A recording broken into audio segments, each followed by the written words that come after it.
کسی صاحب نے سوال یہ پوچھا ہے کہ نماز وتر کے اندر تکبیر کہنا اور جو ہے اس کے ساتھ جو رفع الیدین کیا جاتا ہے، ہاتھ اٹھائے جاتے ہیں، تو وہ کیا سنت عمل ہے یا واجب ہے، یا اس سے جو کسی سے رہ جاتے ہیں، ترک ہو جاتے ہیں، تو نماز ادا ہوگی یا نہیں ہوگی؟ نماز وتر کے اندر جو تکبیر کہی جاتی ہے اور رفع الیدین کیا جاتا ہے، یہ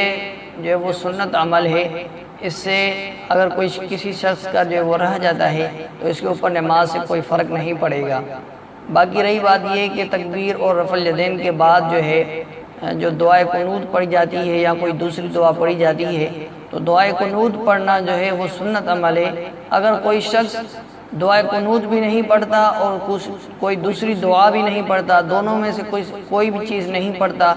اور یہ عمل اس نے جان بوجھ کے کیا ہے،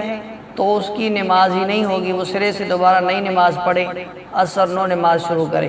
اور اگر کسی سے یہ عمل بھولے میں ہو گیا، یعنی پڑھنا بھول گیا، نہ دعا پڑھ سکا، نہ جو ہے وہ دعائے قنوت پڑھ سکا، تو اس کے لیے یہ حکم ہے کہ وہ سجدہ سہو کرے۔ سجدہ سہو کرنے سے اس کی نماز ادا ہو جائے گی اور اس کا وتر ادا ہو جائے گا۔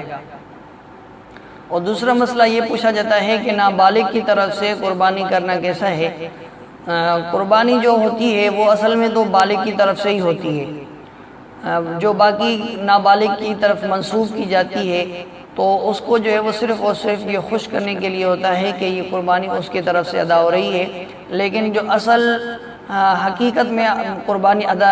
ہو رہی ہوتی ہے وہ جس نے جانور وغیرہ خریدا، جس نے مال وغیرہ قربانی کے جانور کے اندر یا حصے کے اندر قربانی خرچ کیا تھا، قربانی اصل میں اسی کے والدین کی طرف سے، اس کرنے والے کی طرف سے ہی ہوتی ہے۔ لیکن اگر ثواب کی نیت میں پوچھا جائے تو اللہ کی مرضی ہے، سب کو ثواب پہنچا سکتے ہیں۔